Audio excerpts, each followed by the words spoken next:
Hello everyone, Alistair Gold here. Tottenham Hotspur. You crazy, mad, frustrating, occasionally beautiful thing. I honestly don't know how newcomers to the football fandom world of Tottenham Hotspur can just kind of comprehend days like yesterday. We're kind of used to it because let's be honest, no one does late drama quite like Tottenham Hotspur. But I just imagine for people going to like their first game, I know certainly one chap who was telling me he was on his way to his first ever home game watching Tottenham Hotspur. I mean, how do you comprehend the ridiculousness of yesterday? We're kind of used to it. We're kind of used to, sometimes in a bad way, with the late kind of heartbreak. But more often than not, when it comes to late drama, it's normally pretty good for Spurs. And that was just sensational. It was everything that football is about. Obviously, the despair for Sheffield United, of course, but just the joy of the 60,000 people or so in a stadium, all absolutely going mad and sharing this moment together with the players, with the manager, with the coaching staff, and everyone. It was absolutely the perfect ending to a very much imperfect game. It really was. It was absolute bedlam, honestly. Those final scenes, I've just been watching. I think I've spent the last, obviously been writing all about it, but I have spent probably the last, how many, 12, 15, 16 hours since it finished, watching so many clips of so many moments, fan cams. I'm not normally one for watching fan cams, but watching some of people's just footage of their view of the crazy end to the game. I love it. I love it. I know the expression's limbs, isn't it? Just watching everyone just going amazing. It's amazing to watch people just in the way they react to it. Honestly, seeing them going crazy in the stands, and you see the players swarming across the pitch and from the bench as well. Sonny sprinted off the bench when Kulusevski scored that wonderful goal. Vicario ran the length of the pitch from his goal to get involved. So he kind of leapt over the players on the ground. I think Basuma was having like a cramp on the floor and actually in pain. And Vicario like leaps over everyone and just starts going to the crowd. Van der Ven gets involved, and then he sees Porro's come off the bench, and he's such a big young Dutch giant. Van der Ven, he lifts Pedro Porro off the floor as if he is like a crisp. It's just like such a light kind of thing he looks as he just lifts him up into the air. And then he turns and roars to the West Ham Van der Ven. And, this is a 22-year-old. And I saw him kind of after the game as well, and the way he was celebrating. They all now just identify already with what Tottenham Hotspur is about and all the pain and joy that can bring. It's just wonderful to see. I mean, if you want to look at how quickly Ange Postecoglou has created this tight-knit squad, a kind of a family already, this very young family, you only need to look at, I suppose, not only the players who came off the bench and played a massive part for me in those final 15, 20 minutes or so, but also you could look at those who weren't even involved on the day and the part that they kind of felt. They felt a part of everything. I mean, Alejo Velis, who, has had a little injury that while he's been with the first team, hasn't really been able to get involved with first team training until I think it was Thursday. So he isn't someone that has been massively involved with anything. Just watch him. There's a clip. I think it's Lily White Rose on Twitter has got the clip of he and Brian Hill, when the goal goes in, absolutely going mad. They're like yanking back and forth this advertising hoarding in front of them, or trying to at least. They are going crazy at the goal. Ashley Phillips is alongside them as well. He was there as it used to be called the 21st man. I can't remember what it's called now. Actually, no, it was the 19th man before. Maybe it is the 21st man now. Oh, all the extra subs has confused me. He was there in case of injury or illness on the day as the next in line. Honestly, he is going mad, roaring and pumping his fists. And on the other side of them, you've got Rodrigo Bentancur, who is absolutely ecstatic celebrating while holding a drink of that mate, the South American drink, and he's trying not to spill it while going mad. It's like the footballer equivalent of fans holding a beer and trying not to throw it in the air. And then alongside him, You've got Giovanni Lo Celso with his cap on backwards, just going crazy and pumping the air with his fist. Honestly, these are players that haven't even been named, some of them, in the squad. And they are just as invested in everything that's going on. That is huge for the football club. Honestly, I could see a lot of it going on down beneath me in the dugout area, but then kind of getting to see these little details a little bit closer up in some of the videos of I think they've taken them off the TV or whatever. And I think that gives you an even better insight into what's going on right now within Tottenham and what Postecoglou is doing. And it is remarkable. I cannot stress, and we'll talk about this again towards the end of the video, Spurs lost one of their best ever players in their history that everyone was so worried about losing. And right now, they've probably I don't think they've felt as together as a club in probably, half a decade. It is incredible what Postecoglou has done. Honestly, I cannot give him enough credit. There's a long way to go, and it is very early days. But honestly, just watching what he's doing with these players and how he's getting them feeling a part of it is remarkable. It really is. I mean, even like Eric Dyer, Fraser Forster, Porro, Son, all ran towards Richarlison at the final whistle as well. So you had all the celebrations with the goal, but then what was it, about 2 minutes later, you had them all running at Richarlison, and they did that little kind of jogging in a line up to the south stand to the celebration. It's become a bit of a thing in big moments. And obviously Sonny was just constantly pushing Richarlison to the front to say, this is your moment. And it was fantastic for him as well. We'll have a little chat about Richarlison after his tough time, and this was the perfect end to the week for him. I was so happy for him. And just watch Yves Bissouma, who he's fallen in love with Tottenham Hotspur. He has, honestly. Just he did this Instagram post yesterday. And you can tell sometimes, I think, when it's done by someone who does social media, and also you can see when it's done by someone who has generally just got their own phone and decided to do it. And, he's like, I can't remember the exact words, but something like, I love this club, I love the fans, I love this stadium, I love it. It's just I love it, everything. And it's superb. It's just watch him at the end of the game. He kind of went over to Richarlison, grabbed the scruff of the back of his neck and pulled it up and turned him round so the fans could all see Richarlison on his back. And then he went over, launched himself at the crossbar, and very impressively, at the end of 115 minutes of football, was it? Pulled himself up onto the crossbar and just kind of looked at everyone and roared at them, and then came back down and started dancing his way off the pitch as well as jumping into Sonny's arms. They just all bought into it. And Maddison as well. Maddison just conducting the crowd in most games. There were so many moments, even when they were 1-0 down, when he was going up and doing that and like geeing them all up. They're so... And Romero, I have never seen Romero as invested in just kind of leading the team. He ended the game as captain as well. And he was... I think it's just such a masterstroke giving him the vice-captaincy, or one of the vice-captaincy role. It really is. Just seeing how involved he is. And I think it was his first foul yesterday, and it was only the one, I think.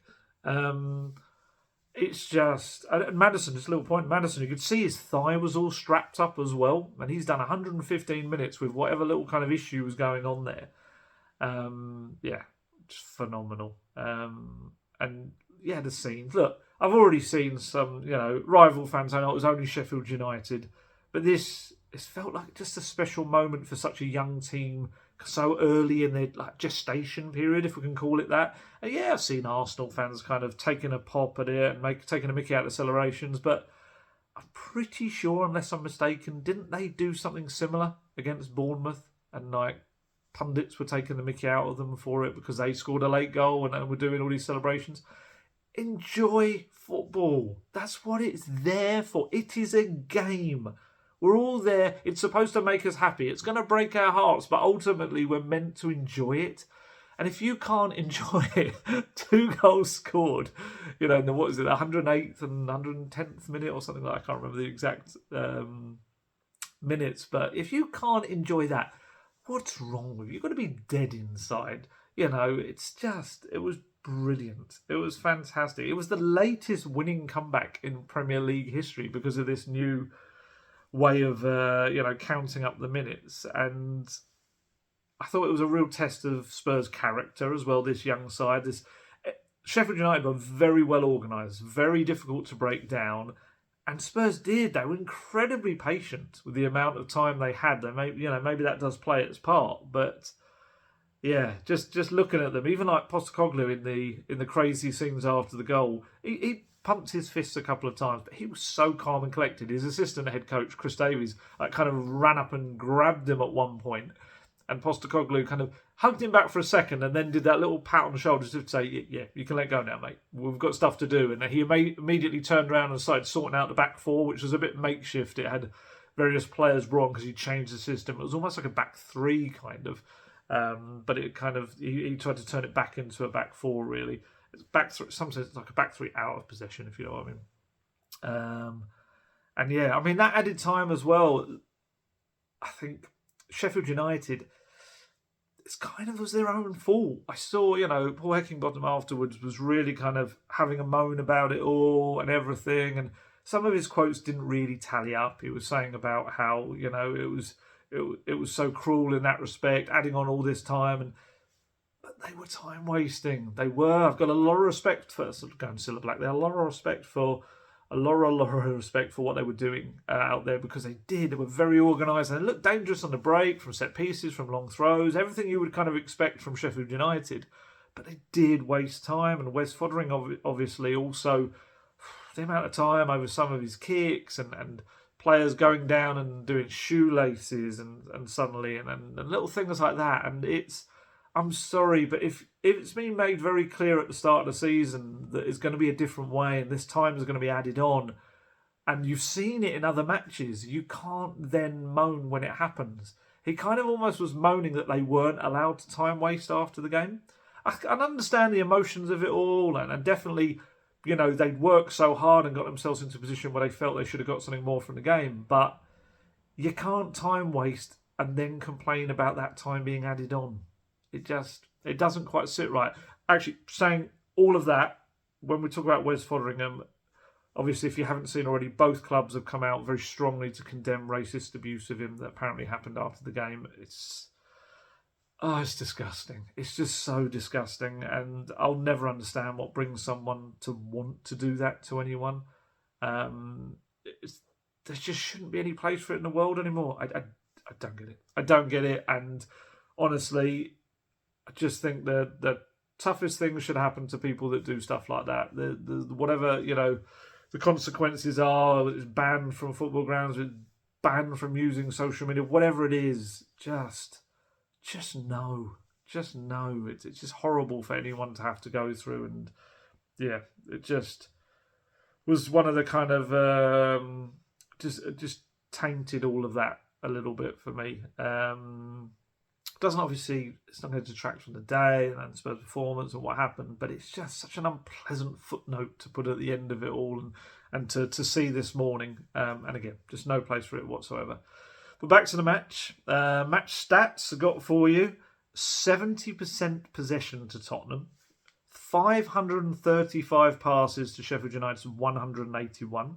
Spurs had 28 shots at goal to the visitors' 7. 10 efforts of those on target to their 5, and they forced the Blades into 35 clearances, 9 blocks, and Foderingham into 8 saves. It was just crazy dominant, and they did create chances. They just weren't clinical enough for me, Spurs, especially in the first half. They had a fair few moments when there was a lovely dribble by Basuma when he could have done a little bit more, maybe just shot a little bit earlier. Sonny had an effort pushed aside. Solomon had an effort pushed aside. There was just little bits and pieces and headers off target from corners that maybe could have been that little bit better. Played loads of lovely football, and they played the Postecoglou way, but yeah, just couldn't really do it until those final minutes. And but they did it.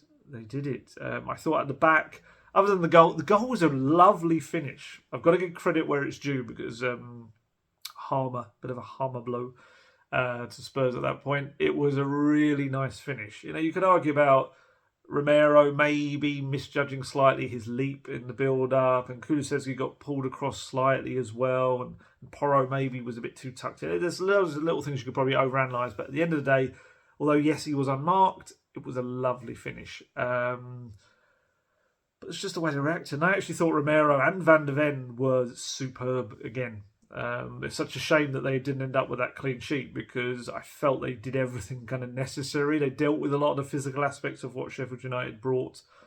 It was unfortunate. Van de Ven is like, well, I was raving about Romero earlier, and Van de Ven is just maturing before our eyes. I mean, he may well have been like that, probably doing him a disservice, but 22 years old, it's disgraceful how good he is and how kind of grown up he is as a player.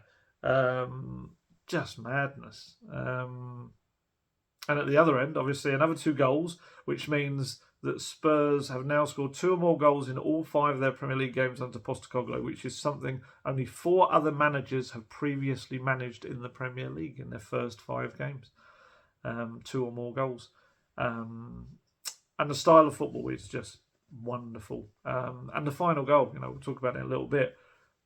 That was Postecoglou football. It wasn't rushed. It wasn't throw it into the box, let's try and get something. It was patient, yet quick unlocking of a defence with lovely football. Honestly, it had a bit of everything. Postecoglou is now unbeaten in unbeaten in 50 home matches as a manager in a row. That's incredible. That's the kind of thing that was lauded with people like Mourinho. I know his was over a long period of time, but I think Postecoglou deserves a lot of credit for doing that and having come to Spurs and have already done that in his first couple of games.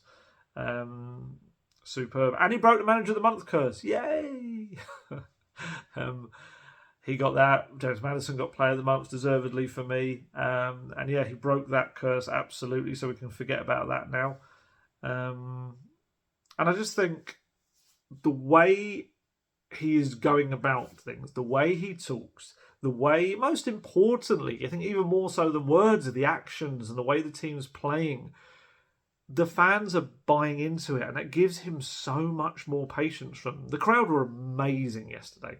You'll always hear me raving about the away fans because they're amazing wherever they go. The home fans, let's be honest, it can be a differing atmosphere from game to game. That's how it can be. When it is rocking, that stadium is absolutely rocking. When it is going the other way, it's a very uncomfortable, unpleasant place to be. And that's the case. But, let's be honest. If Spurs had been in that position, let's say they'd been 1-0 down to a promoted team 73 minutes in, let alone the 97th minute when they were still 1-0 down, the atmosphere would have been toxic there. It would have been. Come on, we've got to be honest.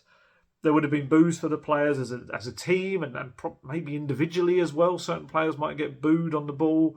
And there probably would have been chants against Daniel Levy. There would have been everything going on. But I think with Postecoglou, which is what is such a refreshing change, and I think this is what's helped. Look, again, I understand why fans have been frustrated about Spurs over the last half decade, especially. Kind of the way things have slipped and fallen. But I think what Postecoglou is doing is he's giving them something to believe in again. They can see what he's doing. Even when they were 1-0 down, and you've got players like Maddison going up to them, going like that, they can see, do you know what? We can be a part of this. We can actually influence what's happening here because the team are doing what we're wanting. They're trying to play good football. You can see the effort. And they're a young team. This isn't a team of, fans of previously said dead wood or the same old faces or whatever you want to call it. This is a very young, new, burgeoning team being born before your eyes. And I think the fans have kind of realised, we can play our part in helping nurture them along with Postecoglou. We can support them, we can encourage them. And that is football fandom. That is supporting. It's brilliant. It's so exciting to see. Again, really have to keep stressing because I know sometimes people don't like it when you kind of point out how the different ways football supporters can be. And it's the same with journalists. We do the same. We can be up and down in the way we deal with things. But I just think that it feels like a new era, and it feels like an exciting new era. It doesn't feel like a... Some people have said, oh, yeah, but Nuno started well. The Nuno football, let's be honest, 3-1-0s in a row, and it was a bit like, well, they're getting there, they're getting the results. This is not like that. This is football that is... It's everything that we want to see in a football match. It's let's be honest, Spurs and probably Brighton are the teams that everyone's watching right now because of the way they're playing football. Man City will always play good football in it, but Brighton and Spurs are playing this like swashbuckling style, and they are the teams to keep an eye on right now. And it's no coincidence that I think more and more games are getting picked up for TV coverage for Spurs in the months ahead, because really people have realised what Postecoglou is doing. Like, I mean, I saw Gary Lineker at the training ground on Friday ahead of the press conference. I think he was doing an interview with Postecoglou, and I think he was blown away by him as well. And it's just it's contagious. It's very exciting. It is. And like I say, the fans were brilliant. The fans were absolutely brilliant and played their part. And Postecoglou said after the game, the fans played their part today. It was a really frustrating game in terms of there was a lot of stoppages and dead time. Sometimes we didn't deal with it well, talking to the referee in unnecessary moments instead of getting on with the game. It would have been easy for our fans to get frustrated, but I do think our supporters are seeing in this team, even when things weren't going to script today and we were 1-0 down, they can see the team trying to play the kind of football they want to see, and I think that helps. They can resonate with that. That's what they want to see in their team. They want to see aggression when we have the ball and aggression when we don't have the ball. I think they've bought into that because they can see that's what the players are trying to do. In this early phase, it's crucial because that hopefully fast-tracks our development as a football club, because there's no doubt that the players got energy from the supporters today. No doubt about it. And I'd agree. Honestly, I've been saying this, I think, for a few weeks now, that if the fans buy in and you're getting positive results, which isn't always the way to begin with Postecoglou. He spoke a lot about that on Friday in his pre-match press conference. He was quite fun in his pre-match press conference, as he always is. One reporter called him Nuno by mistake, which was brought quite hilarity. And then the question was also about his being in a honeymoon period, and you might have seen him saying, yeah, I don't know what your honeymoon was like, mate, but mine didn't involve the greatest player the football club's ever had leaving and me having to kind of scrape together to get signings through the door and all this sort of stuff, or work as hard as he can to get signings through the door. And I was also kind of on a receiving end of it. It was just a jokey thing. I asked him about a pecking order at the club with Hugo Lloris in terms of where does he now fit in the pecking order? You know, number one for 11 years. Does he... obviously he's not going to slot in at number one. Vicario's come in as number one, but does he come in at number two? Is that unfair on Forster? All this sort of stuff. And Postecoglou, you can always tell when he's going to come out with a little quip because the sides of his mouth slightly raised, a little kind of a grin. He relishes it when he's kind of thought in his head, oh, I'm going to pull his leg. I'm going to have a bit of fun here. And he came out with something along the lines of, yeah, there's no pecking order, mate. There's no chicken coop. There's no farm animals, nothing. Okay, all right, fair enough. I got so many mates in that answer. Yeah, it's funny because there was definitely a feeling that people were saying before he came that, oh, mate, if you get a mate, you're in trouble. But it's not been like that. He liberally changes, I feel, his mate. Sometimes it can be a little bit menacing, but mostly it's used in a very much a fun thing. And there's been quite a few occasions when people have always been apologetic about stuff, and he's been very much like, no, it's all part of the fun. It's all part of the fun. He kind of says that after the cameras go off, and he just enjoys it, and it just filters across to the media. Honestly, we really just enjoy being part of his press conferences and just kind of not winding him up in a bad way, but like a bit of a toy kind of thing, winding him up and just letting him go because he's just very insightful, very amusing. He's very intelligent. He really is. He is quite a thinker about the game. You can see that. And he'll kind of point out things that maybe you didn't see. He always comes in, you can tell, with pre-thought out messages as well. I'm intrigued to see over the course of the season how he can maintain it, because his oratory ways, his the way he's captured the imagination of the media and the fans with what he's saying. Can he maintain that over a season? Is there going to be repetition to what he says? Is he going to cover old ground? Is there going to be phrases that he uses too much? And it's fascinating to see. But from what I understand from Celtic fans don't seem to talk in that way. So he must continue to kind of refresh what he's saying and think up new things, and fair play. He's an impressive guy. And you know, this is Spurs' best start to a season now since 1965. Which is mad, a league season. They're second in the fledgling table, unbeaten, 4 wins in a row. And I just asked him after the end of the game, I said, like, that's the way a football match has to end, isn't it? And he was like, there was a fair bit going out there today. A great ending. In terms of what we're trying to build, there's the football side of it, but there's also trying to build the spirit and character and resilience within the group. And they showed bags of it today. Hopefully, it gives us the opportunity to fuel that further. Every time you have to deal with adversity and you overcome it, I think it helps in what you're trying to grow. He's growing something. He is the gardener at Tottenham Hotspur right now, and he is growing something that's sprouting probably quicker than most of us expect. Look, there's going to be setbacks. There's going to be bumps in the road. There's going to be the odd game where I think they might get tonked. I think it's just games will go against them and they will be a little bit open. But it is moving in the right direction so much quicker than I think anyone expected. And I think Postecoglou included in that. You know, he's talking about fast-tracking things. And, yeah, let's see where it takes Spurs. You know, who knows? Who knows how this season's going to play out? Who knows what things are going to happen and the injuries that occur and little bits and pieces like that. But right now, it's very positive. It's very positive. It's very exciting. And most of it is just enjoyable.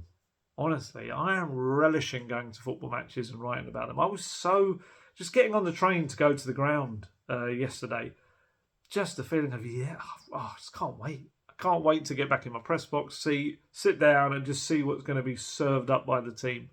And I think the fans are like that as well. I was talking to George Sessions from PA, went up on the train with me. It's only a short trip. We live nearby. It's only about half an hour, 35 minutes or so for us. And on the way, he was saying, they're never going to be able to recreate the noise that there was for the Man U game. And I was like, you know what? I think it's going to be as noisy. I think it's just the anticipation now of Postecoglou kind of football.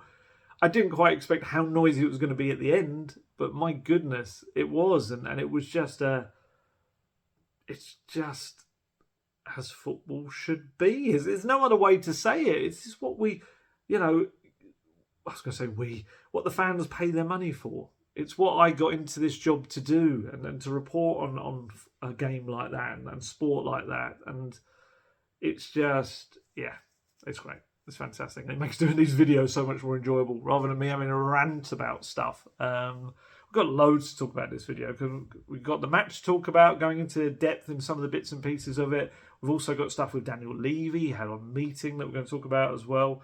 Let's start off with Richarlison. I'm so happy for him. I really am so happy with him, for him and with him. Because let's be honest, as scripts go, he couldn't have written that better himself. What a week, he's had. He's had a week when we've seen him tearful in the dugout for Brazil. We've heard him or read him talking about having to or wanting to speak to a psychologist about the mental health issues that he's been dealing with in the past 5 months or so, because kind of a split behind the scenes in his personal life with someone that had been very close to him for many, many years in his career. I just think the way the fans gathered around him, there wasn't so much a name reading out the team unless it was before I came out up into the press area, but it was Paul Coit doing the team news before the game. I don't think he did the subs, if I remember correctly, so there wasn't an opportunity just before the game to get that booming cheer, but there was when Richarlison came on. It was a big moment, and the players have gathered around him. Postecoglou spoke so well on Friday about it all, and kind of explaining, look, I think there's this very quick snap reaction sometimes to footballers having mental health issues that, they get loads of money. What they got to be sad about? Life doesn't work like that. I think I said that in the last video. It's not like that. And Postecoglou did this really good kind of probably 3, 4, 5 minutes on it, just explaining that nobody's life is perfect. Doesn't matter what is happening. You cannot find anyone whose life is 100% perfect. There's something that's happened to them in their past. And he spoke about, 3 years ago losing his dad, and how that's something he still carries with him today. So however things are going well, he still has that kind of ache within him of not having his dad around. And it's the same with anyone, regardless of the money that's coming in, regardless of success they've had in their career. It doesn't matter what kind of job you've got, what kind of status you've got, what kind of salary you're earning. Life can still hit you hard, and it can hit you in different ways. And yeah, Postecoglou spoke so well about it. And I was fascinated. I was watching Richarlison because he was warming up on the sideline in the second half for a long time. I mean, maybe 15 minutes, maybe more. And it was just amazing to watch him because he just kept looking across at the bench as if to say, are you going to do it? Are you going to call me? Well, hello, don't forget me. And there was even one moment where he kind of did that. And I don't know who he was doing it at. And it almost looked as if he was saying, bring me on now, please. And it was just really encouraging to just see how hungry he is and how much he wanted to make a contribution to things. And he did. He did some, and then, I mean, he immediately became a bit of a focal point. They were kind of started to able to put in, obviously, Sonny has many, many strengths, and you play in a certain way with him as like almost a false nine. But with Richarlison, you can kind of go back to almost like more of a focal point target man at times. And he headed over an early cross from, I say early, headed over a cross from Pedro Porro late in the game. And then came that moment, didn't it? It was like a really great untracked run. The guy who was marking him couldn't really get around Romero. I don't think it was a deliberate block. He just couldn't get around him. And Richarlison just nodded. He's so good with his head. He's very underrated, maybe, how good a header of the ball he is, Richarlison. And Perisic's corner was pinpoint. Heads it across into the far corner. And although it was clearly an equaliser, and there was a real mentality of like Højbjerg grabbed the ball and they all ran back towards the finishing line, the halfway line, and because there was a feeling, I think, just within the kind of the stadium that there was enough time that if they got one more could be coming. But even for Richarlison, even in that moment, you could tell how delighted he was and how just this weight off his shoulders. That was his first home Premier League goal for Spurs. It was only his second Premier League goal for them at all. And it was just such a big moment for him. And he wasn't done. So, actually, I should say, but Sean Connery there. It was his 50th Premier League goal as well, which is an achievement in itself because he's only the third Brazilian to reach that landmark. I think it was Roberto Firmino and Gabriel Jesus are the only other two that have done that. So, we talk about him maybe not having been a prolific goal scorer and that he's going to maybe have to become one for Spurs. That's still a feat. That's nothing to be sniffed at. It really isn't. And then he was involved in the winning goal. And it was, like I said earlier, a goal that was right out of the Postecoglou playbook. It was beautiful. You've got to look at all the parts of it as well. Start off with Destiny Udogie, who I thought wasn't as kind of sensational, eye-catching as normal, but still just so impressive. And this moment kind of summed that up in the, 110th minute, 112th minute maybe? I'm trying to remember. I've mixed up all my times now. Surging down the left-hand side to intercept a ball, put in a perfect tackle, won the ball back, played it into Højbjerg. He fed it quickly into Perisic, who played a magnificent first time kind of just flick into the path of Richarlison. He ran on, weighted the ball inside just at the right moment to Kulusevski, took, I think it was 2 touches, just set himself, and then just rocketed that ball. I think it maybe went through the defender's legs as well. And just Fotheringham was just helpless. Just had to watch it go into the net. And it was just one of those incredible moments. And I think it summed up everything that Postecoglou wants of his teams. Is that he wants them to just be relentless. Tick, mark that box. He wants them to be calm in the face of whatever's happening around them and however they're being pressed or harassed or tackled. Tick, mark that box. and he wants them to enjoy themselves to the kind of football they want to play and the fans want to see. Tick that box as well. Honestly, I felt you just watching the moment as they've split off, because they went in different directions with Richarlison and Kulusevski, and it kind of all the players ended up splitting with them, and they went to one and then went to the other, because Richarlison, obviously, he's come on in just 10 minutes or so, has contributed a goal and assist. I mean, if that isn't hopefully the turning point for him, I don't know what can be. That's a wonderful moment for him, and I hope he now takes that into the North London derby, because, it's now about turning that into a run, as he said himself, that he wants to go on a run of scoring. And all the subs played their part there as well. Perisic is becoming such a huge influence late in matches for Spurs. Honestly, he really is going to be such a crucial option. His delivery is phenomenal, from crosses, from those little passes we saw, from set pieces. Obviously, Gianni Vio has left the club, but I still feel like I could be wrong. I haven't analysed the numbers, but I still feel Spurs from set pieces look as dangerous as they were before. Really, Perisic mainly a big role in that as well to play, and Højbjerg as well. Both players bringing that experience late in the game. I always tweet out who's about to come on. When I look down, I can see them getting ready. And just seeing the social media replies that come in and Højbjerg's coming on, that's a defeat, that's us done. And Højbjerg is contributing a lot. And going forward as well with his experience. He went away with Denmark and scored a goal in each of their games, including a winning goal. And he came on and played a massive part. Just watch him as well, and how invested he is. And this is a player who has been used to being a leader of the team and a starter in this team, and is now kind of becoming a bit more of I don't want to say a bit part player, because it doesn't sound very complimentary, but more a player that is having to play his part in moments. And watch him after the first goal, like I said, grabbing that ball, taking it back to the halfway line. Watch him with the second ball. He grabs the ball again and just kind of holds it high in the air like a prize, like a trophy.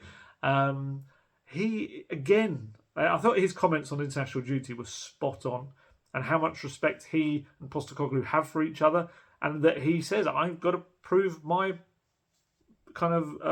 I belong in this team. I've got to prove that I deserve a place in the starting 11. And he's trying to do that with everything. And it shows, because we've always spoken about Højbjerg's mentality, and he's spoken about the way he is and the way he tries to be. And to see what he's doing, even in the moments when he's not a first choice, I think is a massive credit for him, because everyone can talk about mentality and desire when they're playing regularly, but it's how you act when you're not. And I think fair play to him, honestly. He's got stick over the last couple of years for Spurs, and I always have felt that he's treated a bit harshly, I think is the way that I'll put it. But yeah, this was all about Richarlison, and I asked Postecoglou after the game, I said to him, look, I know that was a team goal, and I know the ending of the game was so much about the team, but that's good for Richarlison. That's got to be exactly what he needed, that kind of shot in the arm. And he said, Richie was great. I thought all the subs who came on really helped, but that's been a consistent theme. For Richie, I think it's the point I was trying to make yesterday. For him to understand that you try to maintain a balance in life, and his football hasn't been that bad. He's still been contributing for us. Sometimes when you struggle with certain parts of your life, you let it go into other areas, but the football is one area which he can control, and he works hard every day in training and really got his rewards today. Hopefully that gives him a bit more of a settled field to deal with the other areas in his life. For everyone, it's about not letting it overwhelm you, and hopefully a day like today helps him. And he was asked whether he'd spoken to Richarlison before the game about the mental health issues and trying to get his way back to where he needs to be, I guess. And he said, no, I didn't speak to him. That's not my area of expertise. Not just for Richie, but for all the boys. If they have issues, we have people who are much better equipped to handle those kind of things. For me, I just try to provide an environment for the players where they can feel comfortable to come into that space. I didn't want to overwhelm Richie by asking him a million questions or offering advice for stuff I don't really know. And probably shouldn't, because that's for him to work out with people better equipped than me. My role is to provide an environment here at the football club that allows them to feel secure in this part of their life. So I didn't really have anything to say to him. I'm sure it's a group of players that have been around him, and you saw at the end how happy they were for him.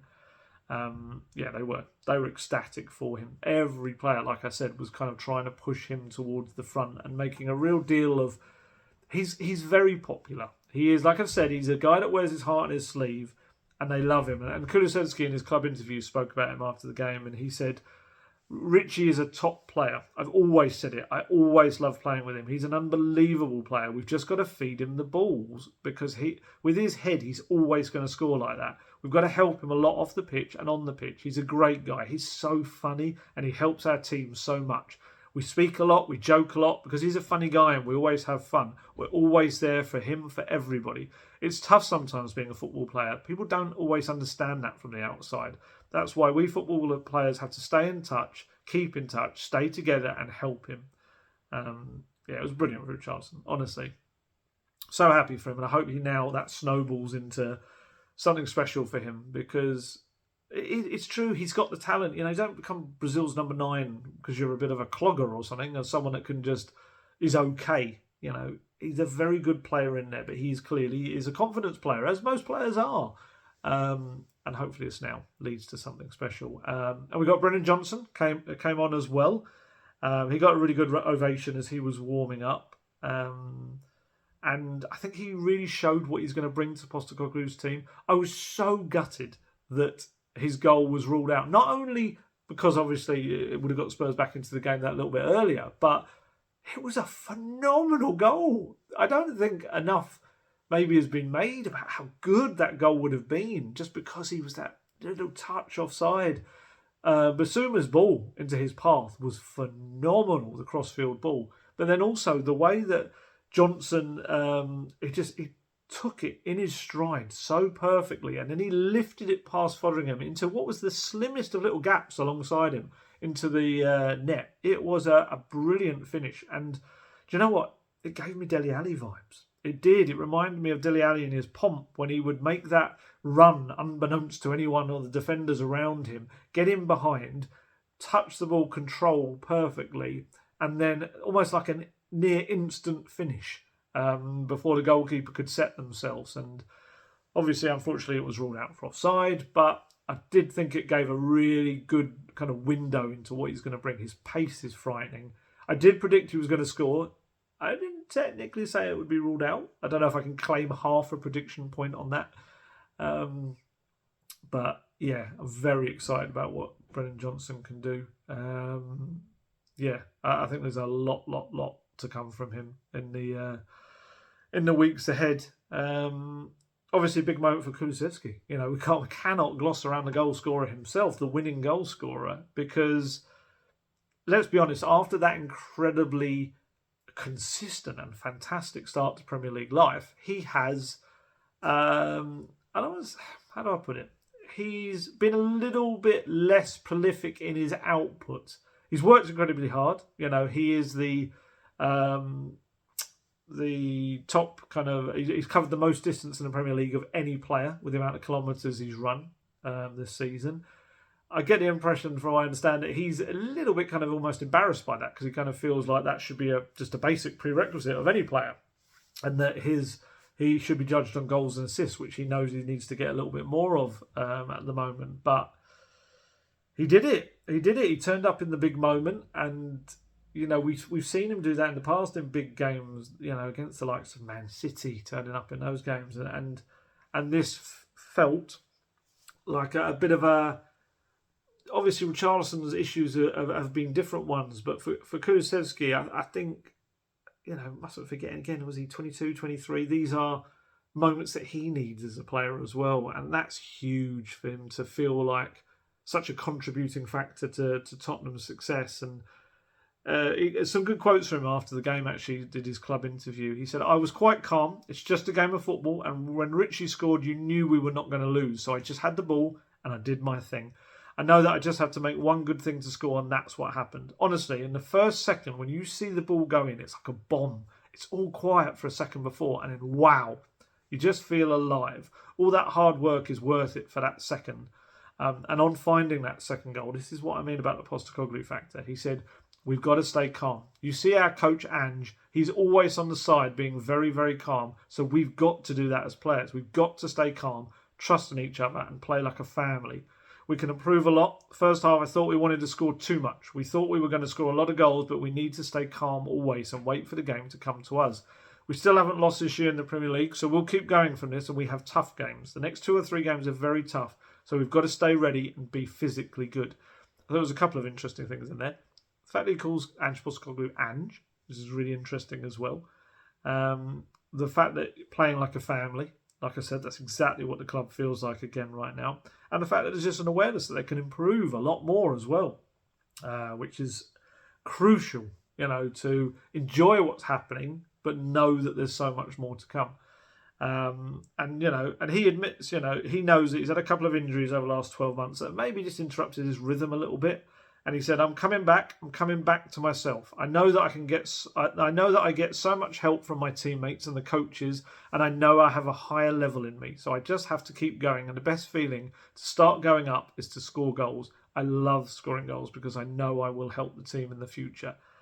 So you've got all those attacking options. You've got Perisic, Richarlison, Kulusevski, Brennan Johnson. I thought Sonny did well at points as well. I thought Manor Solomon was a threat at points as well. And you've got Brian Hill still to come in, and Velis now, will hopefully start to, as the months go on, be involved that little bit more and more. There are a lot of attacking options. I'm trying to think if there's anyone you've even forgotten when I'm talking about all of that. I mean, technically, Porro can play as an attacking player as well at times. Who knows? Even Ryan Sessegnon, when he's back fit, might be used in that role if there's injuries and things. There's a lot of options up there.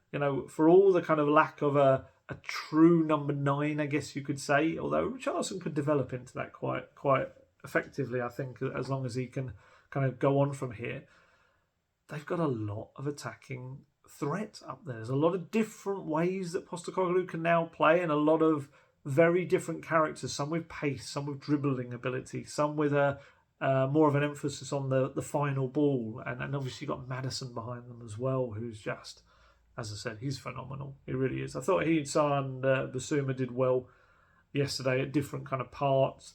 I don't think it was probably all 3 of them's most eye-catching game, but they just kind of played their part in it all. And do you know, Porro, he's got such an eye for a pass. I said it before, obviously, with the ball into Sonny for his hat-trick goal at Burnley, but there are loads of moments when he just plays very clever, quick passes to people, and it's such an underrated part of his game. Postecoglou is absolutely allowing him to do his thing. And look, he is going to get tested more and more defensively, and how he deals next weekend with what will come at him in the Emirates, and whether he decides to go for Emerson Royale, maybe, I don't know. But it's all part, I think, of Porro's education as a right back rather than a wing back. And I just didn't realise, I think, how creative and how good at passing he is. It's going to be such a weapon. Honestly, you will see, I think, more and more like Match of the Day and people like that over the course of the season. We'll do little features, I think, on analysing just how good Porro is at passing. Absolutely superb. Oh, some kind of beeping noise there. Don't know what that was. Wasn't me. You probably couldn't even hear it. Just think he was going mad. Unless I was hearing ringing in my ears, which was quite possible as well. So yeah, that was the players. I don't know if I'm leaving anyone out that played a big role. Hopefully not. Vicario did well. I didn't give him a massive score in my ratings, purely because he didn't have too much to do. What he did do very well was very quickly kind of recycled the ball. And someone told me off, saying, he made some really great saves. I'm sorry, I couldn't remember them. And I watched back, unless I missed them. He obviously made that save with his foot, but I think the guy was offside anyway. But mostly for me, his distribution was the main thing. He couldn't do too much about the goal. It was a lovely finish from Harmer. But Vicario he's kind of becoming everything Spurs need in that position. Like I said before, you've had a goalkeeper for 11 years in that role. And it was going to take a big, strong character to come in, I think, and be the next person that took over from that. And Vicario, thus far, has been excellent. Very solid, very also spectacular. A very strange paradox of being solid and spectacular, but he can be very good and efficient in what he does with the ball, and I think he's getting better and better with his feet and his distribution. But he can also, in a single split second, become a spectacular shot-stopping goalkeeper as well.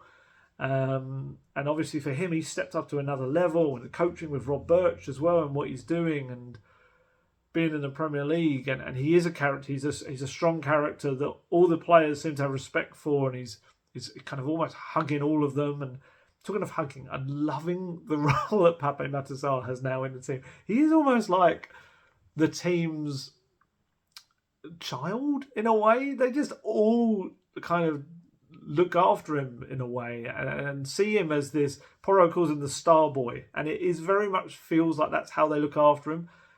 Just watching all the different kinds of players, however old they are. Højbjerg quite a lot as well, kind of just messing around with him a bit, putting their arm around him, putting him in headlocks and stuff like that. It's so funny, and it's great. It's exactly what he needs. I'm fascinated to know how his English is coming along, because I think when he first rocked up after a year knowing he was coming to England, he didn't really, I don't think, work that hard on his English.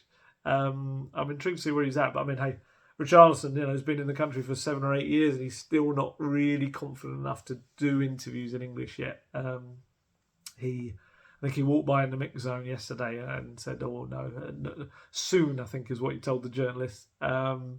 He'll get there. He'll get there. I think there's a little bit of a competition between him and Emerson Royal over who's going to be able to do a full interview first in English. So hopefully that comes along. That would be a fun interview, the two of them together doing one. Chaos, I'd imagine, but fun. So that's the players. Back to Postecoglou. Just feels like he's what Spurs need right now. It really is. Let's be honest. Spurs supporters kind of spent the past couple of years being told how far behind Spurs are, and how they've got to be more realistic in their expectations for the club. And let's be honest, it's not been so much to dare is to do. It's been more to dare is a little bit silly. Don't do that. Don't dare. It's a bit daft. You're not really at that position at this point in time, are you?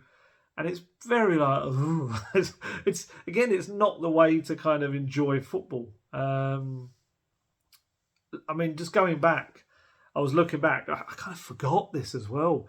So this year, 2023, began with a defeat on New Year's Day, didn't it, to Aston Villa at home.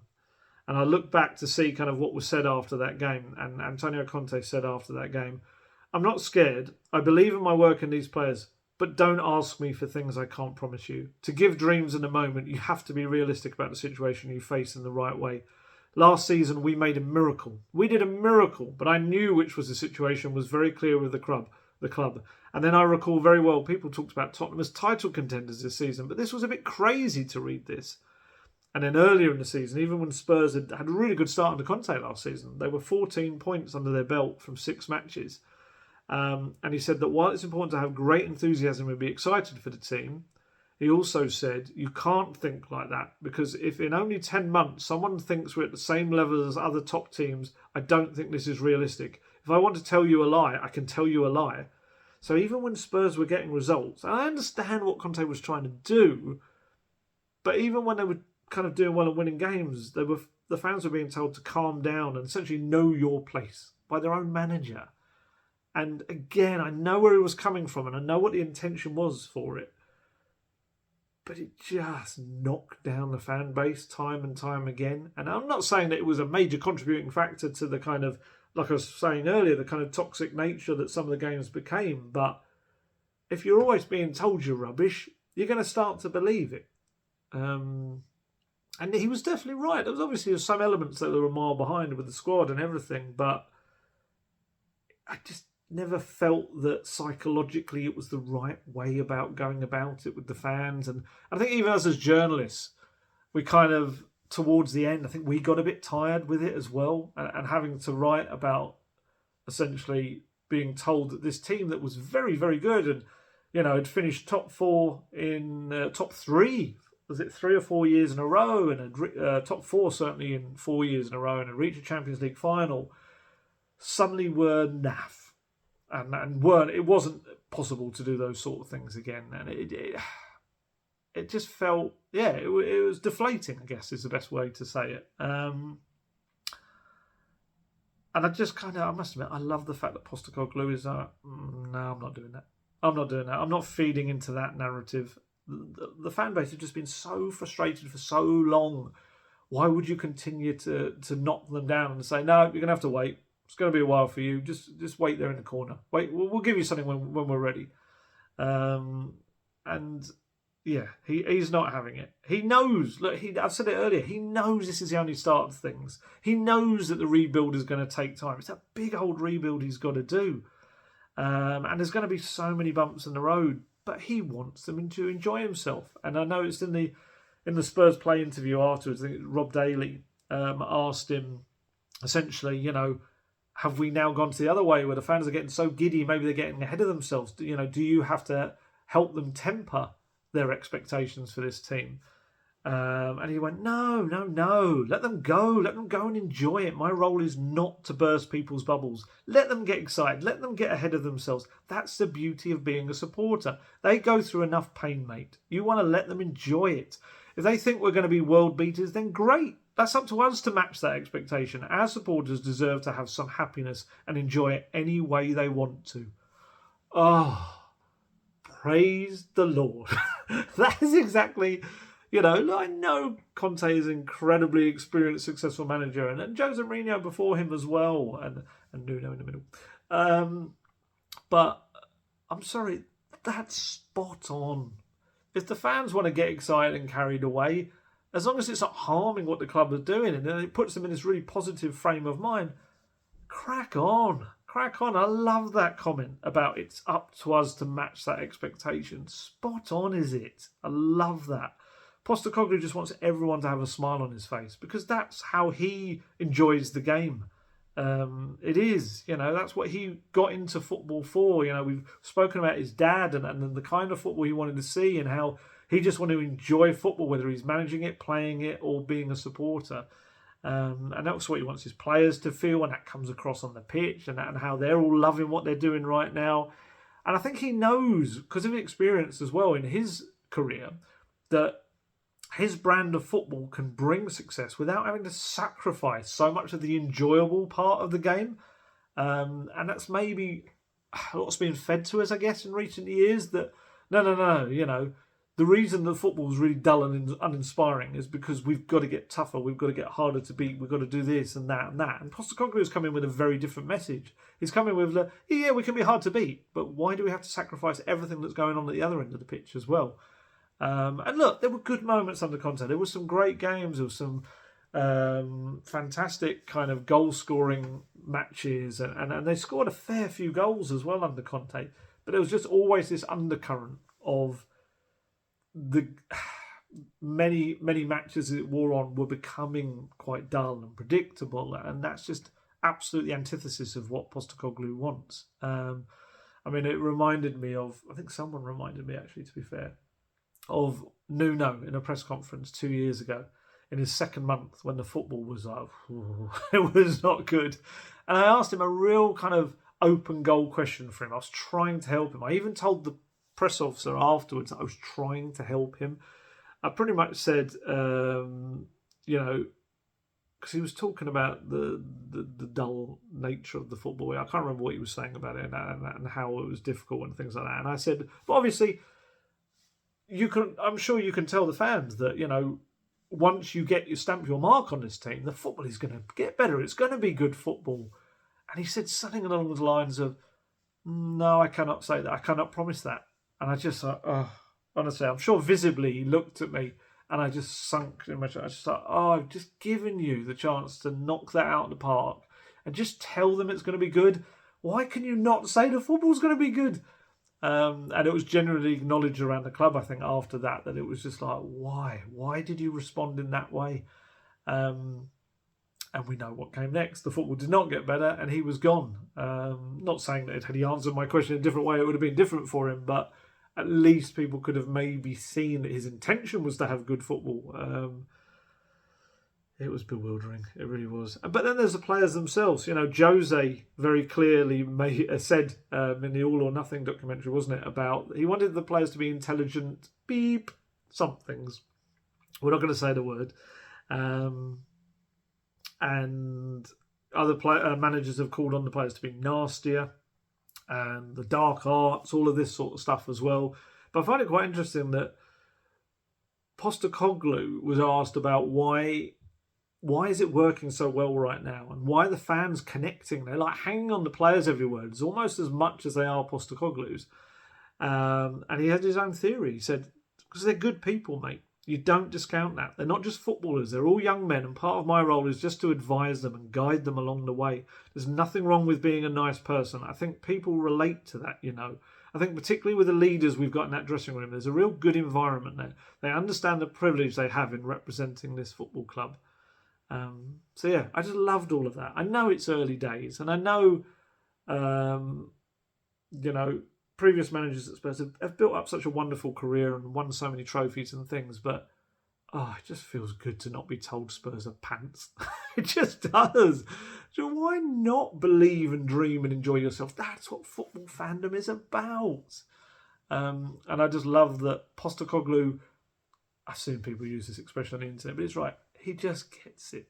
He does get it. He gets that it's about the fans. It's about enjoying the game of football, because it is a game at the end of the day.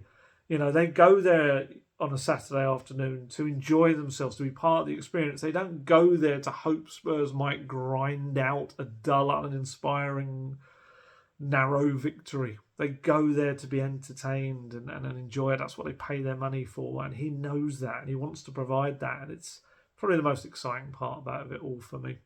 And the fact that it's only just beginning. It's only in its formative stages, which it's going to get better, hopefully, as well.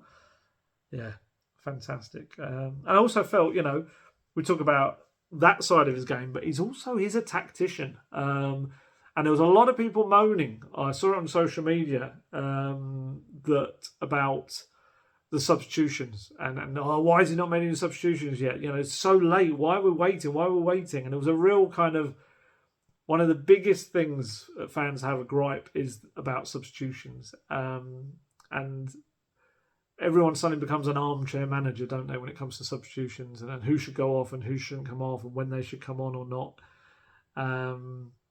And I just thought it was fascinating that he was just fully aware all along that there was going to be a lot of extra time. And he was kind of using that as part of his thinking.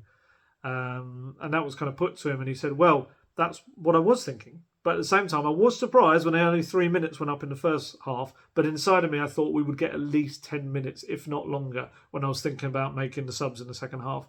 I still thought we were on top. I still thought in terms of our football, we pretty much dominated the game. We just lacked that goal that would have broken them open. They're always a threat from long throws and set pieces when they get the ball in the box. So you go a goal behind and it's just a matter of when to make the subs. But I was pretty confident that there would be at least 10 minutes, which I thought we'd had enough time to make the changes we needed. And he did. I mean, look through the substitutions. Richarlison, goal and assist. Perisic, assist and key pass. Højbjerg played a part in both goals. Johnson, constant threat, almost scored a wonderful goal. And Emerson Royal, even his little cameo, I thought he showed energy, was solid down the flank as well. Kind of was like a makeshift centre-back as well. Did a bit of everything. So, yeah, Postecoglou is just doing things his way, and he will not have it any other way. And that's fantastic. Yeah, I hope he kind of gets credit for the tactical side. I think we kind of just... There was maybe a thinking that, he's going to come here, he's going to get them playing this really attacking football, and it's going to be all out crazy, who knows what's going to happen. But there's a real tactical edge to it. And he changed that system late on as well. That really, you know, that's going to deserve a bit of credit as well in terms of he transformed the amount of pressure Spurs were able to put on Sheffield United in those final moments. And it led to the goal. So, yeah, superb stuff as well. Daniel Levy. I said I was going to talk about Daniel Levy. After so many years of very little face-to-face communication with the Tottenham Hotspur chairman, the fans are going to have met him twice in a fortnight. This is unheard of times. It can only be a good thing. I do genuinely believe that. It's something, I've been banging on about in these videos and articles in the past about the communication at the club. Look, some far more cynical than me might point out that it's a little bit easier to speak right now to the fans when everything is going swimmingly than it would have been had he come out last season, let's say, and held a fans forum and discussed things. But look, let's be honest, any appearance by a man who's obviously very publicity shy is a good thing. I think it can only be it's a bonus. Only good things can come from it. Because let's be honest, there's a lot of stuff he's criticised for. Obviously, one trophy in 23 years of being a chairman at the club. Some very mixed decisions. It's the most important thing, I think, is being able to explain those decisions and why they're made. Whether the fans agree with it or not is another thing, but actually having some clarity over why things have been done. And I think the lack of that explanation, the lack of that communication, has kind of almost made him a caricature more than a chairman at times. I think people just look at it in a certain way, and even if he does do something that's quite good, it's kind of overlooked or glossed over or put down to luck or whatever. So yeah, I don't think there's any bad thing right now that we're kind of actually going to have a little period where we're going to hear from him. He is going to answering questions as well. So the first meeting that's taken place, September the 5th, it was the Tottenham Hotspur Fan Advisory Board met with Levy and a number of the board members, actually. It was at Lily White House just next to the stadium. And yeah, it was really interesting. I was reading through the minutes. I had a good old read through them. If you ever looked at meeting minutes, I used to have to do this a lot. Back when I was a news reporter, I used to have to do town council meetings, parish council meetings, county council, district council meetings. And minutes of these meetings are a fascinating thing because they're almost read like quotes, but they're not. They're not quite verbatim. They're just kind of summary of what someone said, but then they have to be approved by those people that said those things. So you are then able to take them as direct quotes in a way from it. You'd understand if you see the minutes. The minutes of this meeting are on the Spurs website if you want to go and have a look on it. So one of the first things I noticed, it was a 2-hour meeting as well. There's a lot of time to properly get into stuff. Just to be a fly on the wall would be lovely. Just to allow a reporter into these things just once would be fantastic. I don't want to ask anything. Just want to see how these things go and how they play out. And one of the first things I noticed in the meeting was it was revealed that an internal manifesto was created earlier this year for all of the staff within the club. And here's what it said. N17. It's more than just a place. It's where we dare. It's where we do. All of us as one. It's home to our history, our heritage and our past. But it's where we focus on the present and future too. Because today is the day when we build the foundations for tomorrow. Foundations that will change lives for generations. Foundations that create extraordinary experiences. Memories to cherish forever and moments which bond us together. It's where we unleash our creativity and welcome the world to our culture, to our community, where our rich diversity shines with pride and purpose because we all rise when we lift others.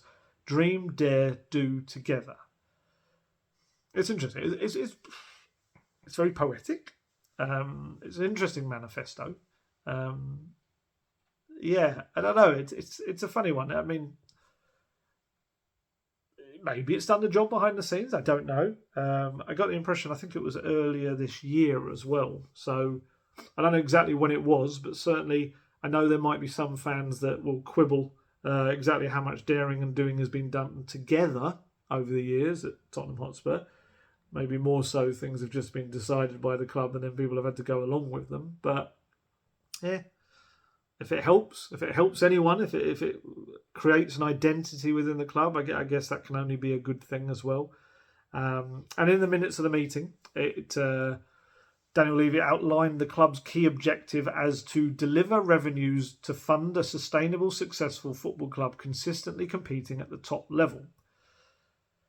So look, I'm going to be a bit overly picky. And again, I must stress, very straight off the bat, this is meetings of a minute and it might not have been said this way exactly. But the way it was said, I don't think fans will particularly want to hear that the key objective of the club is to make money. Even if technically it's saying it's making money to help the club compete at the top. I think for me, it could be the minutes have put it this way around anyway. And I could be doing Daniel Levy a disservice here. Just flip it around. That's all I need to do. It was a chance maybe for him to just say the club's key objective is to make the club one of the most successful in the world, and they need to deliver the revenues to fund that desire against some of the, the cash-rich clubs are out there. Some of the state-owned, some of the, run by some of the wealthiest consortiums or people in the world. And I think that makes absolute sense. I just kind of feel like the way it was turned around, our key objective is to deliver revenues. That, I don't know. I just say, you know what I mean? The key objective football fans want to hear is to deliver a successful team, and that comes from delivering revenues. It's just a little tweak. Again, I understand absolutely that some people might think that's overanalyzing it, and I appreciate it probably is. But it's just little things like that, I think, with Spurs sometimes. They just get their language a little bit wrong. And again, I keep having to stress this. The minutes might not be an entirely accurate reflection, but then I guess they were signed off as well and approved by all parties. So he went on to further explain, football is at the heart of everything the club does and is the club's key driving focus. The club is self-sustaining, competing in the most competitive league in the world. The strategy to date has been to invest in the playing squads, build a new training centre and increase stadium capacity. The focus now is to optimise those investments, both tangible and intangible, and drive revenues that enable the club to reinvest in players and create a winning club. Again, you see what I mean? The focus now is to optimise these investments. It's just so financially worded. And I just wonder what some of those members are. Maybe we should ask them. I've spoken to a few of them in the past. Some of the members of this fan advisory board, did they sit there and go, the focus is now to optimise investments? It's just so... Look, we know Daniel Levy's whole background is in finance and stuff like that, and maybe that's where it comes from. But, yeah, again, I'm probably being overly critical and harsh. And then he went on to say... Specifically, that means to improve on-pitch performances with investment in first-team scouting and recruitment. The club has previously underlined the need for improved recruitment and has undertaken a review of football operations as part of this, to develop new and diverse revenue streams, to further fund investment in football and decrease reliance on football revenues such that we protect the long-term sustainability of the club. Upgrade our facilities and operations through continued innovation and lead the way in delivering exceptional player and fan experiences, be digital first and data led to enhance fan engagement, service and interaction, revitalise our neighbourhood, something the club has made significant progress on delivering homes, schools and jobs. Again, like I say, it's all very financial speak, but I do also think there's a lot of sense in there. There is, when you are competing in this kind of league against some of those clubs I've just spoken about that can pour money in. That's where Spurs with the NFL, with even this Formula One stuff that's coming in as well, and then other aspects that are going to be kind of around the club, and it all pours money back into the club to be able to... I know there's this thing about the money goes in their pockets, all of this. Certainly the books don't seem to suggest that. The books seem to suggest that this is their way of funding the football club. You could argue, if you want to argue, you could say, well, it's not coming out of their pocket. Instead, they're creating a sustainable football club, whereas some of these other clubs, it is coming out of pockets and going into the football club. That's maybe the way you want to criticise, but then I guess, as Daniel Levy would say, it's because they're creating something long-term and sustainable that outlasts them if they were to leave, rather than, a club being in trouble if an owner were to go. So I get it. I get what they're trying to say. There was also talk about transfer talk and real specifics as well. Club's operations and finance director Matthew Collicott claimed that since 2018-19 season, after opening the stadium, Spurs have spent, I'm going to get this right, £847,442,145. That's with a net spend of £605,811,964. So those accounts that he showed, there was a little kind of table of them. It stated that Spurs spent £195,614,698 last season and recouped £46,993,390, which means a net spend of £148,621,308. That's last season. So far in this 2023-24 campaign, Collicott's figures showed £253,764,545 spent, with £95,367,224 recouped. Most of that, presumably, from the upfront part of the Harry Kane fee, you'd imagine. And that means the net spend so far this season, in this kind of table of financial bits, was £158,409,000 321. So it's there on paper. They've spent money on transfers. It's there. I'm intrigued to know exactly how the Porro and Kulusevski kind of deals are in there and which they work in, and whether they are truly just in this campaign. Are they in last year's? I don't know how it works. I would have thought they wouldn't account them twice, because that wouldn't work, because that's not how they're able to put them on their financial statements, I guess. But I thought that was quite interesting to see the very exact sums and what it is. And I guess, if people want to say there's a really low net spend, or they want to say this hasn't been done or that hasn't been done, I mean, Spurs could say that net spend last season was almost 149 million pounds, and this year's so far, in just the one window, the net spend has been 148.5 million pounds. So if their figures are true, and I can't see why they wouldn't be, they've put some money in, but obviously it's then up against clubs that are spending almost that on one player, which is just insanity, let's be honest. And I do think the Saudi League as well has inflated the market as well. But just seeing some little breaking news there. At Leeds, Jed Spence is going to be out for several weeks with a knee ligament injury, Daniel Farke has said. That's a shame for him. He was just looked like he was going to get going. It's a long season, though. Long season for Jed. Back to Spurs and the finances. Daniel Levy explained in the minutes, said that significant investment has been made, building for the future both on and off the pitch. Club revenues were only those that the club operations generated. Financial fair play needed to be properly enforced to be effective, and the focus now is on optimising revenues and ensuring that the club's funding strategy is long-term and sustainable. The club is doing everything possible to maximise revenue to go back into the first team. So, yeah.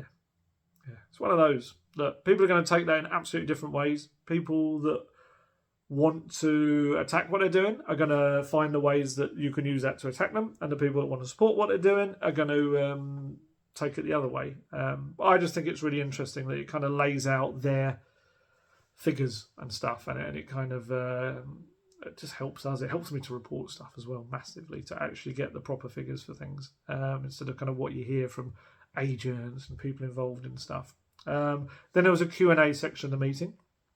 Rachel Martin, who was the former Tottenham Hotspur Sports Trust chair, she's now the nominee, one of the nominees for the trust on the board. She asked about essentially how fans are going to continue to afford games and urged the board to reverse their matchday ticket price rise. Levy confirmed that the club wanted to minimise the impact of rising costs on fans and explained everything was a balance when operating a business. The club's executive director, Donna Maria Cullen, confirmed that a full ticketing review was in hand and that the fans advisory board, would be included in discussions going forward. Obviously, I don't know how much of comfort that is for those who are shelling out for these much increased matchday tickets this season. I don't know. Then Steve Cavalier, who was also a trust nominated member, asked, "What does success look like for the club and how is it measured?" Levy explained that this changes over time, but the most important thing for the club is to be a highly competitive team that wins and, importantly, entertains fans. Hamali Patel, one of the One Hotspur members on the board, asked for an update on the long-awaited stadium naming rights, to which Chief Commercial Officer Todd Klein explained that naming rights deals are complicated and we only have one opportunity to name the stadium. Getting the term, fee and brand partnered with all correct are difficult. And when asked if a deal could be done in the foreseeable future, Levy added that as well as identifying the right brand, the sector the brand operates in is important. Finding a brand and sector that matches the club's values is vital. There is a trade-off with the club's own brand, where the value of the exposure of brand Tottenham Hotspur Stadium in different markets draws in other revenues and benefits. And that, to me, was actually the most interesting bit, other than the still no naming rights progress, was more the fact that, I didn't even think about that, the fact that actual Tottenham Hotspur Stadium itself actually has some financial benefits as well towards the brand of everything, which I guess especially NFL is going to be a key one there as well. And actually talking about NFL, he did admit that he feels it's a logical step there would be an NFL franchise in London one day, but obviously admitted it's outside the club's control. If you missed it this week, it was announced that Spurs and the NFL have extended their partnership through to the 2029-30 season, and Spurs, the Tottenham Hotspur Stadium, is now the official home of the NFL in the UK, with at least 2 games a season, which is unbiased, of course, in this respect, in terms of I really like the NFL, as you might see from my shirt, which I probably am quite brave myself in wearing after the Giants' horrendous opening game against the Cowboys. But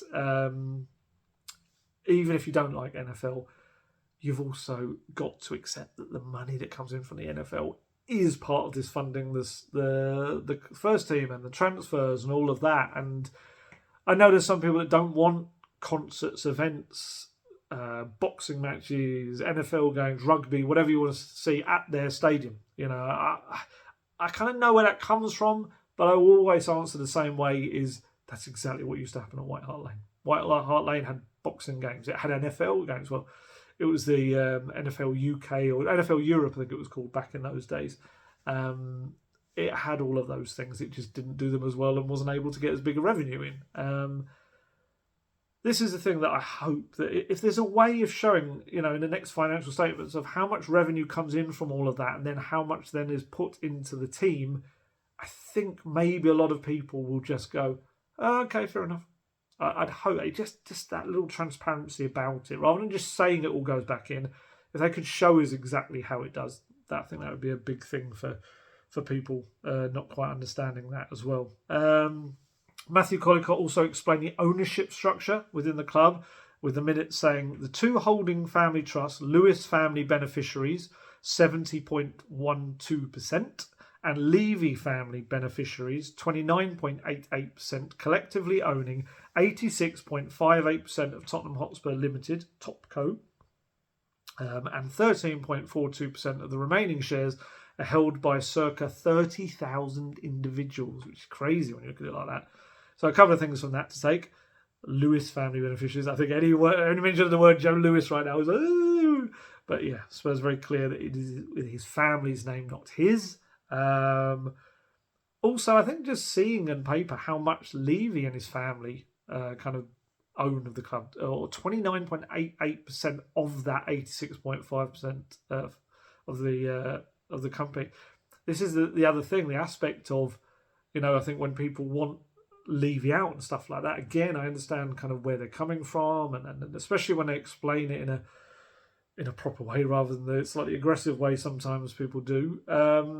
The issue, I think, with that is that he owns so much of the club, and if you want Daniel Levy out of Tottenham Hotspur, and not everyone does, obviously, but if you do, you essentially need him to sell up as well and accept a bid. It's not as simple as he's the chairman, he needs to step down. This is a guy that owns a chunk of the club as well. It's so much more than just a chairman. It's I find all that aspect of it fascinating. It's just, you know, we're talking about the game of football and what we want to enjoy and what Postecoglou wants us to enjoy. And there's this whole other aspect of football, but kind of behind the scenes. What else? Oh, in the minutes they confirmed, like I'd reported before, that Scott Munn will finally officially start his role later this month. They confirmed that at that meeting. Scott Munn was up in the director's box.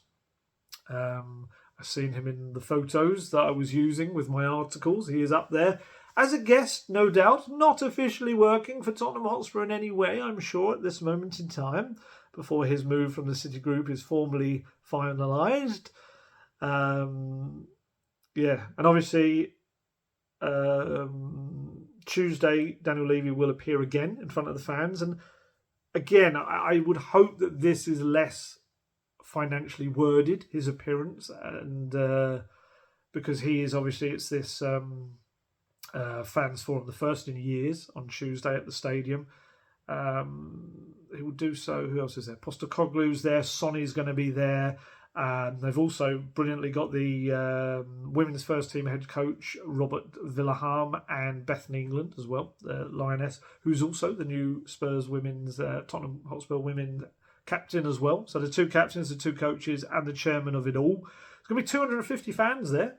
I think everyone's now been decided who's going. Like I say, I'd like him to kind of put a little bit more emphasis on football than financial when he talks. But then I guess he does have Postecoglou there now to deal with that. I still stand by the fact that I'd like it to be able to be accessible for more fans. I don't know. Certainly there was talk about it, highlights and clips of it going on Spurs Play. Personally, it's just my opinion, I think they should stream it live. Although that will cause a bit of a problem for me because I will be at the Colchester for the under-21s. Is it Papa John's Trophy game nowadays? I can't remember what they call it. I'll be there for that, hopefully, as long as my accreditation gets accepted. So yeah, a live stream actually isn't going to help me because I'm going to have to be like kind of trying to watch both. But I do think it should be done that way for the fans who can't be there. And I'm sure, like I said, there'll be lots that comes out of it anyway. I don't know whether people are allowed to record inside. I'm sure people will try to anyway, and it will get out there. But yeah, I'm intrigued to see what comes of it.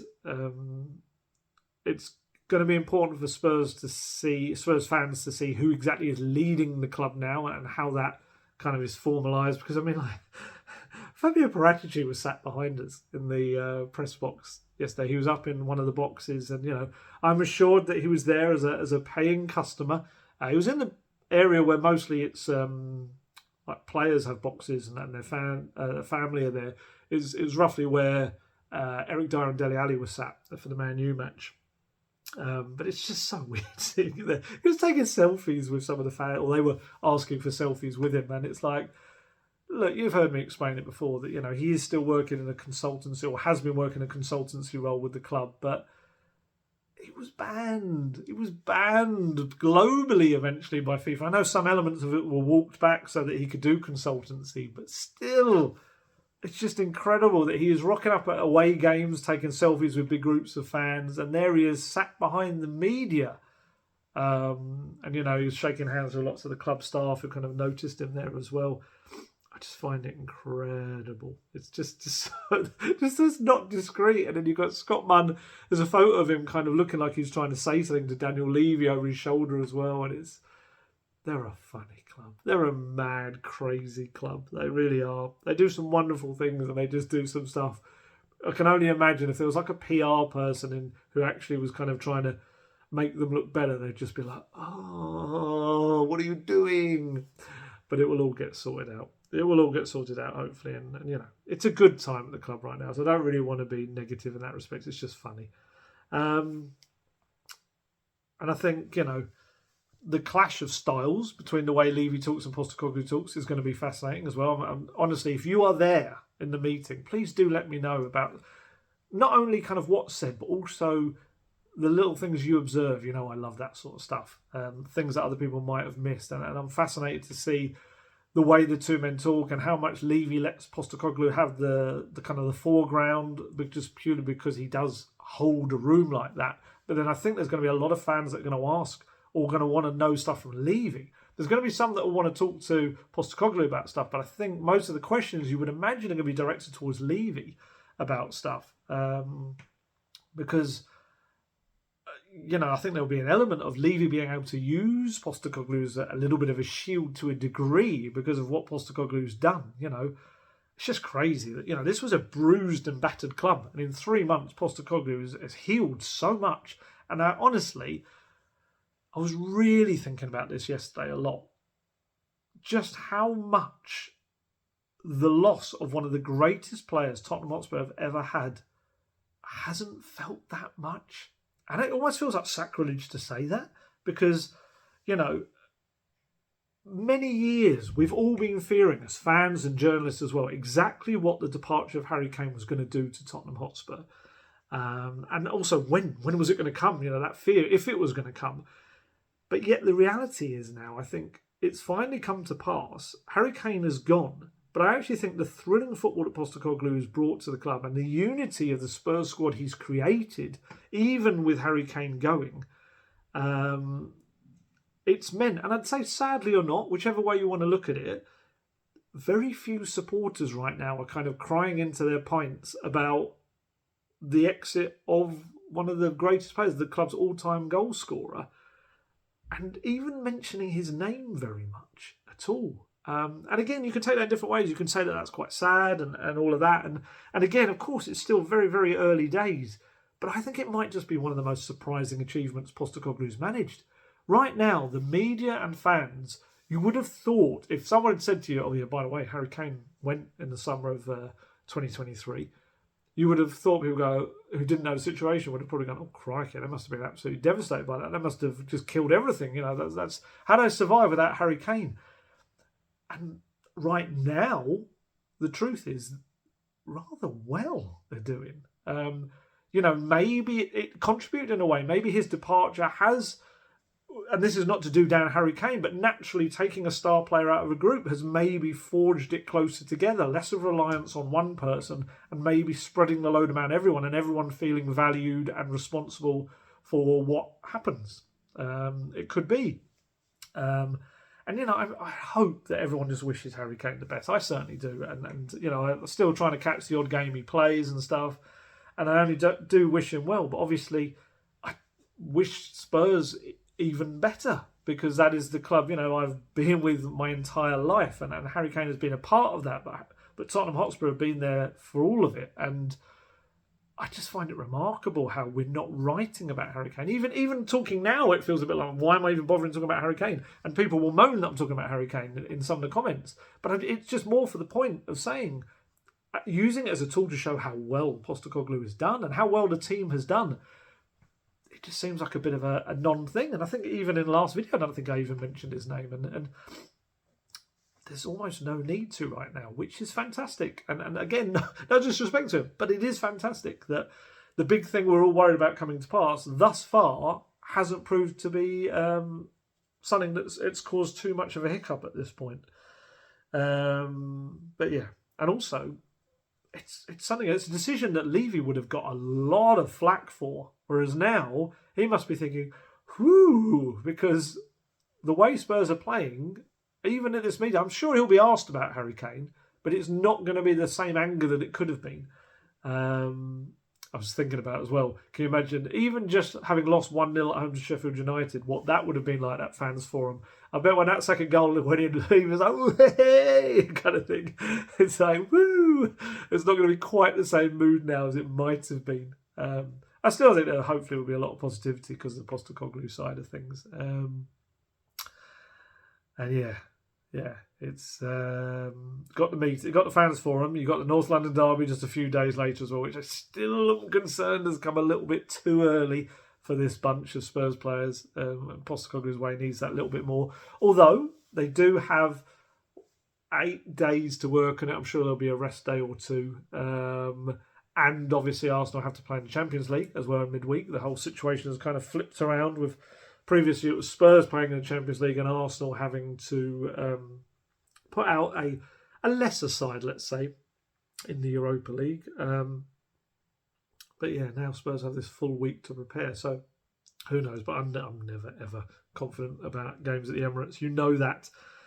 The key thing for Postecoglou is that while this is an important game, of course it always is, North London derby is, he's looking long-term. He's looking beyond it. He's looking at just essentially creating an identity, his identity on this team and making them more than just the result of one match, I think.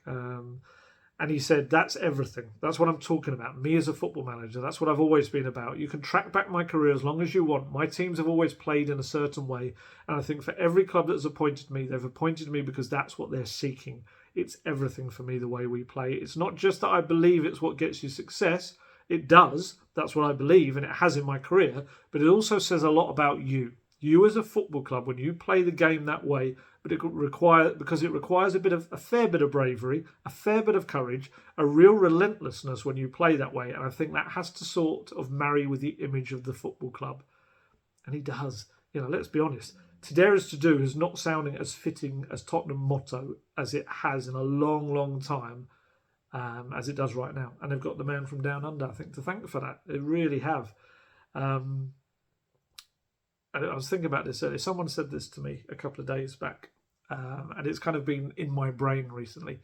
There's this theory that suggests that Spurs' most successful football period in recent years came when Daniel Levy and the board were absolutely fully focused and otherwise engaged on building that amazing stadium that now sits in the High Road. A time when perhaps they would have had to leave the everyday facets of running the football side of the club completely to those left at the club, and not kind of getting involved or micromanaging, whatever you want to call it, just letting it go to them. Spurs, had some very, very, very successful years, those under Pochettino. Then in 2019, just a couple of months after the stadium opened and the work was completed, obviously they had the Champions League final, and then it just went like that. Everything began to dip dramatically again once all of that focus was off the stadium. 100% focus was off of it, kind of thing. Obviously, there is a counter to that theory as well. I'm not saying that I agree with it or not. I'm just saying that is a theory. The counter to that theory, obviously, is, let's say, our friend Fabio Paratici. You could say that he arrived in 2021, meant to be a man at the top, steeped in football experience and knowledge, to change things, do things in his way. His first order of business was to appoint Nuno Espirito Santo. So the theory doesn't entirely hold up. And a lot of people have been put into positions where they could have done good things and know a lot about football and weren't able to. Some might say that they weren't able to for other reasons as well.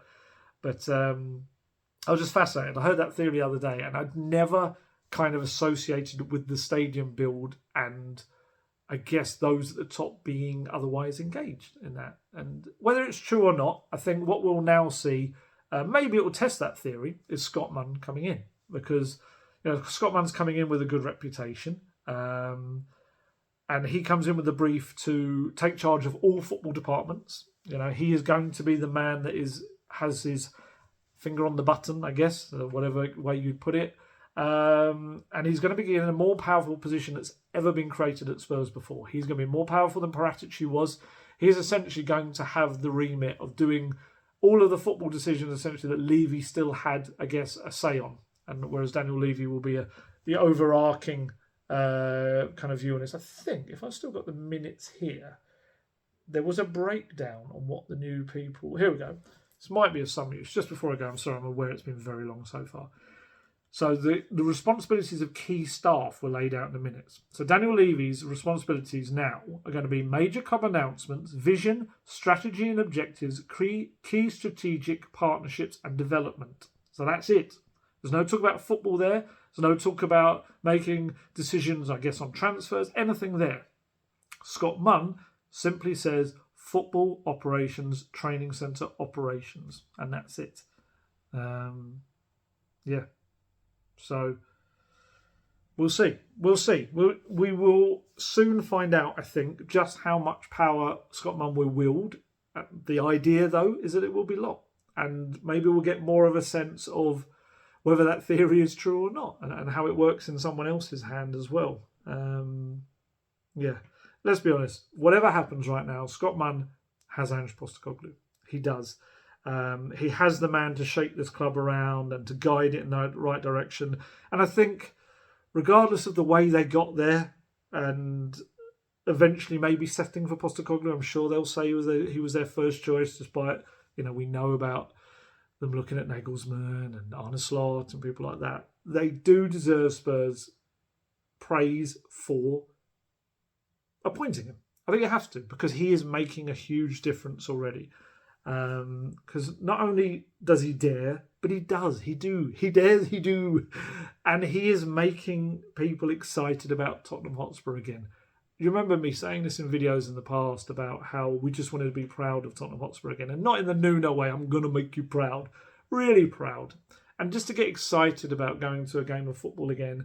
And being able to, fans to wear their Spurs shirt in public and feel like, yeah, I support Spurs. Yeah, have that. What a team. And that's what Postecoglou is bringing. It is early days. Again, the North London derby could be as horrendous as they often are at the Emirates. But it's now important, I think, that the fans and the club get a grasp of, okay, there is going to be a hiccup like that. but look at the direction Spurs are going. Look at where they're heading, because it could be something very, very special. And that's what excites me the most about all of it. So yeah, all good fun at the moment. Yay, happy video, positive stuff, pretty much 99% of it. So right, I'm going to head off now.